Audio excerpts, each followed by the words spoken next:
Debido al cierre de las rutas comerciales tradicionalmente utilizadas por los europeos, producto de la caída del Imperio bizantino, Portugal y España comienzan la etapa de la exploración que los llevaría a tener contacto con la África meridional, Asia, Oceanía y América.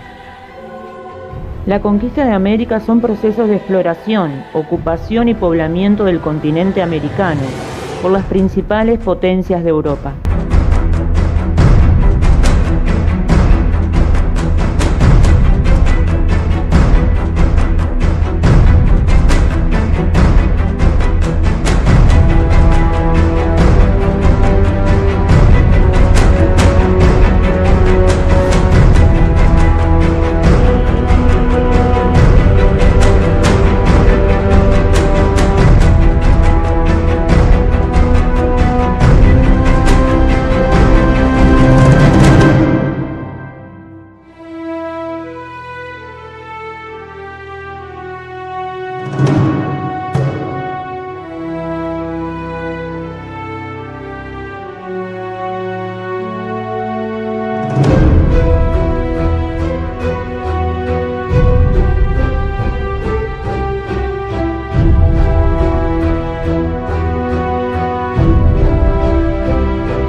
El imperio azteca era guerrero.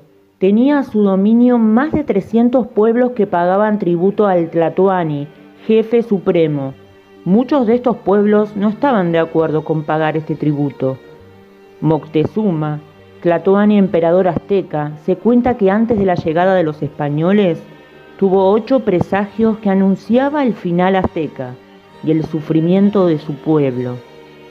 Antes de la llegada de Hernán Cortés, hubo 2 expediciones de Diego Velázquez, gobernador de Cuba, isla ocupada por los españoles desde mucho antes. Velázquez designa a Hernán Cortés encargado de la tercera expedición. Después Velázquez se arrepiente, pero Cortés decide ir igual en busca de nuevas tierras. Entonces Cortés partió de Cuba hacia México, con un ejército de 600 hombres. Cortés desembarca y funda la ciudad de Veracruz. Para ese entonces Moctezuma había escuchado sobre Hernán Cortés y su ejército, por lo que le envía ofrendas y tributos para convencerlo de partir. Cortés rechazó los tributos y continúa el camino a Tenochtitlán, capital del imperio azteca. En el trayecto, los españoles se aliaron con pueblos aborígenes que pagaban impuestos a los aztecas, cansados de su dominio. En 1519, los españoles al mando de Hernán Cortés, más un ejército de pueblos aborígenes aliados, entran por primera vez a Tenochtitlán. Moctezuma lo recibe, pero luego de un tiempo de convivencia difícil, Cortés lo secuestra. No se sabe bien si Moctezuma muere en manos de su pueblo disconforme o es asesinado por los españoles. Cortés, organizado, vuelve con sus soldados y ataca de nuevo. Finalmente, en 1521, Cortés, sus soldados y con la ayuda de pueblos enemigos de los aztecas, conquista este imperio. Todas sus tierras y riquezas fueron incorporadas a la corona española.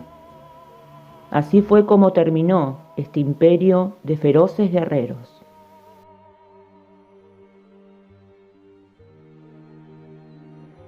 En 1532, un ejército de españoles en busca de oro, riquezas y tierras llega al Perú al mando de Francisco Pizarro para conquistar América del Sur.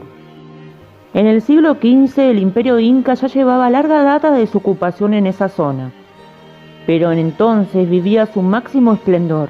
Sin embargo, alrededor de 1490 una serie de rebeliones estalló en el gobierno de Huayna Cápac. Después de su muerte, la lucha por el poder entre sus hijos, Huáscar y Atahualpa, lo llevó a una guerra civil que favoreció la conquista española debido al debilitamiento del imperio inca. En 1531 la tripulación española llega a las costas de Tumbes y desde ahí se internaron en el imperio incaico. Los españoles eran pocos, pero contaban con armas de fuego y caballos. Pizarro supo que el inca Atahualpa estaba en Cajamarca y marchó a su encuentro. Llega el 15 de noviembre de 1532, al día siguiente lo emboscó y lo capturó. Después de obtener un fabuloso rescate de oro y plata, lo hizo ejecutar.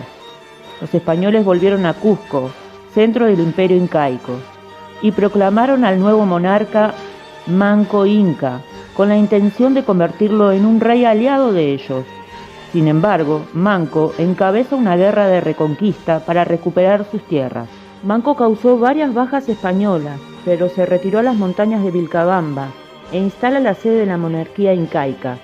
Mientras tanto, el resto del territorio era ocupado por los españoles, que llevaron adelante el proceso de la conquista del imperio inca, hasta la creación del virreinato del Perú. El reinado de los incas de Vilcabamba llegó a su fin en 1572, cuando el virrey Francisco de Toledo ejecutó al último de ellos, Tupac Amaru I. La conquista del imperio incaico duró en su totalidad 40 años. A pesar de la destrucción de la mayoría de los pueblos incaicos, aún se mantienen en pie sus terrazas de cultivo, canales de riego, caminos empedrados, puentes colgantes y su construcción de encastre.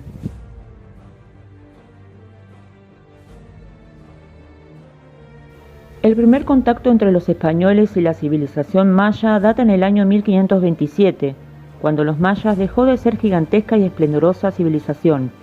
Esta cultura que floreció gracias a los descubrimientos en la matemática, astronomía, arquitectura y el arte, un día declinó misteriosamente, dispersándose hasta desaparecer. Lo que conocemos como civilización maya era en realidad un conjunto de pueblos distintos que ocuparon lo que hoy conocemos como Guatemala, Honduras, Belice y la península de Yucatán, en México. Le decimos mayas porque compartían un mismo idioma, un mismo calendario y una misma religión, pero cada pueblo tenía su propia ciudad, su propio gobierno y sus propias riquezas. Los mayas estaban organizados en ciudades-estado, a diferencia de los imperios aztecas e incas. En este caso fue una conquista distinta, no había un gran emperador, entonces pudieron resistir a la conquista por varios años, refugiándose en distintos lugares. A la llegada de los españoles a tierras mayas, atrás había quedado su máximo esplendor.